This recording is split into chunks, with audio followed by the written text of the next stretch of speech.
he loves that. He said you remind him of him in his younger days and how much you push, how much you draw in details. What does it take to go into the work of not just settling for results even when they're good, but finding every little detail to iron out as a coach? I think the first thing is, I tell people all the time, anywhere I've ever been, I try to set the standard. From day one, what's the standard for us on offense, right? And I think, when you set that standard, and that's the expectation every day, you can't ever let anybody go under it, right?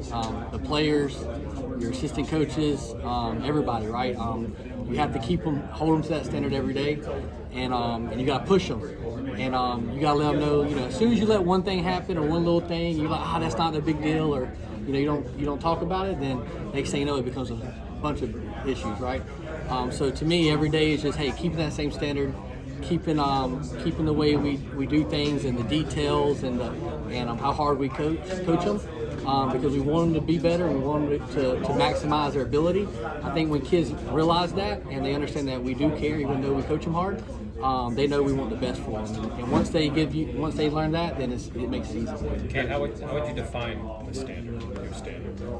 The standard, when it comes down to it, when we set the standard here as an offense, the first thing is we want to, our goal is to average 50 points a game.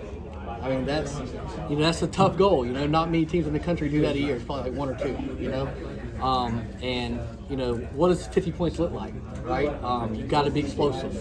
You got to create explosive plays. You got to take care of the football.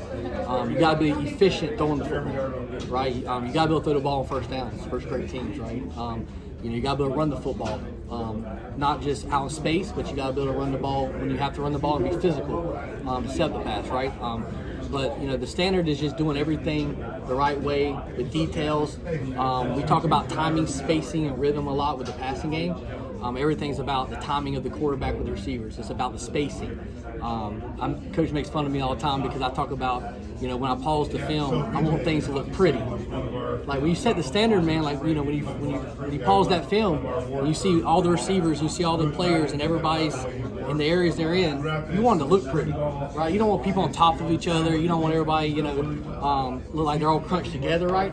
Because being a former quarterback, it makes the quarterback job a lot easier when he drops back in place, when everything looks pretty and you know who to throw the ball to, right? So just setting that standard of, hey, we want things to look good, and I think when players see that on film, they're like, man, this is what it's supposed to look like if you want to be an explosive offense. One thing Pat also said is that he doesn't want yes men. He wants people to challenge him, and he said that's something that you do. How do you go about challenging whenever you see something either in practice, in film, and be like, Coach, this ain't right. We got to do it this way. Yeah, I'm just me, man. That's just who I am. If you ask for my opinion, I'm gonna give it to you. And I'm gonna tell you what I believe, and what I think, and what I know creates a great offense. We know that Coach Narduzzi and Pitt, we know what it takes to have a great defense. He's done it everywhere he's been. He knows that every day when it comes to installs and every day the way they do things, he knows how to get that defense playing at a high level when the season starts, right? And throughout my career and as a player and what I went through as a quarterback and as offense coordinator, I know what great offenses look like. And I know all the little things that we have to do on and off the field to become that explosive and efficient offense. And so we're always going to have those talks, and I'm gonna give my opinion and tell them the things that, hey, this is what we did here at my school, or this is what I did in the past. And he's gonna give me, hey, this is what I did in the past, right? And then we try to find the middle ground of how we can get the offense great, but also keep the defense great, because you don't want to sacrifice both. You got to find a way to work together. Kate, growing up with your dad, talk a little bit about the things you learned about football at a young age and why you gravitated toward offensive play calling. When did you first get interested in the game? That's a great question. So growing up, my dad was a player when I was young, and I was that type of kid that kind of always just kind of sat in his lap when I was really young watching film, right? Like I'd always watch film with him, that's kind of what interests me, is kind of the mental part of the game. I was a good athlete, but I wasn't the most talented arm guy. The reason I thought a good college player is I had a lot of good players around me now, but you know, I knew how to give them the ball. And I was that type of kid growing up where, you know, a lot of kids in college didn't get what I got, where I got to sit in a lot of meetings. I would, you know, on my off days, you know, I'd go and sit in the game plans, you know, listen to what they're doing game plan wise, because I wanted to know. And I just enjoyed being in there, right? And so I knew this is kind of what my calling was and what I want to do. And then also, you know, you talk about, you know, calling plays and all that. You know, our great story that a lot of people don't know about is when I was at Valdosta State, you know, we were doing the game plans. I would do my game plan. My dad would do his my second year there. And then we'd come together, and a lot of times we had a lot of the same plays. And so we were, you know, it was always we're thinking the same, both aggressive, right? And when he decided to let me go in the box and call it, you know, that second year, halfway through that year, he goes, "Hey, are you ready? Like, you ready to go?" Like, you know, he's asking if I'm nervous, right? And I go, "Oh yeah, I'm ready." Like, this is, you know. And he goes, "I've called more plays, I've called more 3rd and 7s than you have." And he goes, "What do you mean?" You know, and I go, "Dad, I've been playing, you know, Madden and in-state football. I've been playing in-state football since I was, you know, 5 years old, right? I've called a lot more 3rd and 7s than you have, right?" But, you know, that's kind of a great story of, you know, why I feel like it's true, though. I mean, you know, playing college football, I know some of y'all might have already played, right, the new dynasty or whatever, right? Like, it's no different than, you know, a guy who's flying a plane, right? You got to do a simulator, like you learn how to fly off a simulator, and then you go fly a plane, right? Shoot, man, you go play, you know, Madden and call a bunch of 3rd and 7s. It's no different than calling them like in real life, you know? Your dad backed up Dan Marino, is that right? Yeah. Did you learn any football from him? Were you hanging around the Dolphins? No, you know, I wasn't born then.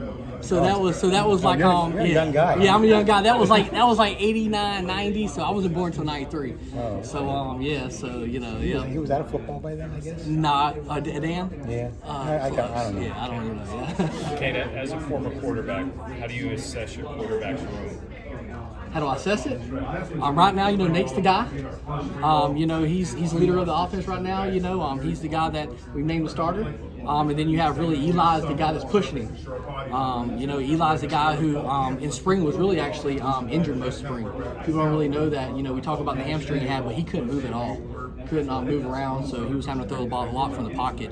And anytime he took off, he would kind of limp some. So, you know, with those two right now going to spring, Eli's really healthy.